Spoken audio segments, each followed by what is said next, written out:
Good morning लोगो नोंथांमोन खुलुमबाय बयखौबो दिनै आं गोदान मोनसे टपिक लानानै फैलायबाय लोगो नोंथांमोनखौ बिगिनिं टु एन्डिं जागायनायनिफ्राय लानानै जोबजासिम नायलांगोन होननानै आं आसा खालामबाय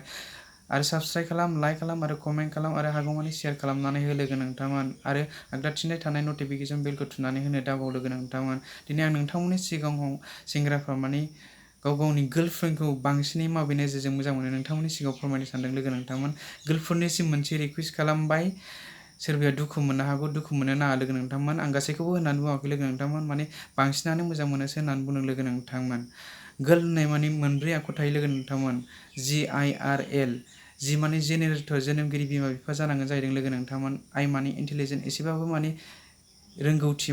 फिउचाराव गाव गावनि गथ' गथायखौ फोरोंनो हानाय जानांगोन जाहैदों लोगो नोंथांमोन आरो रिलिजियन धोरोम गाव गावनि धोरोमखौ एसेबाबो सिबिनो रोंनाय फुजिनो रोंनाय जाथारनांगोन जाहैदों लोगो नोंथांमोन एल लाभ मोजां मोननाय अरायसम अनलायनाय मोजां मोनलायनाया एसेब्लाबो थाथारनांगोन जाहैदों लोगो नोंथांमोन दिनै आं नोंथांमोननि सिगाङाव सेंग्राफ्रा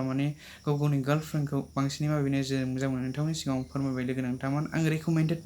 नोंगौ बाथ्राखौ नोंगौ बुङो लोगो नोंथांमोन आरोबाव खनसे खावलायबावबाय नोंथाङा जुदि आंनि चेनेलाव गोदानबा साबस्क्राइब खालाम आरो लाइक खालाम आरो कमेन्ट खालाम आरो हागौमानि शेयार खालामनानै हो लोगो नोंथांमोन आरो आगदाथिं थानाय नटिफिकेसन बेलखौ थुनानै होनो दाबाव लोगो नोंथांमोन नेक्स्ट भिडिअ थाबैनो लोगो मोनगोन लोगो नोंथांमोन गोजोन्थों खुलुमबाय बाय बाय।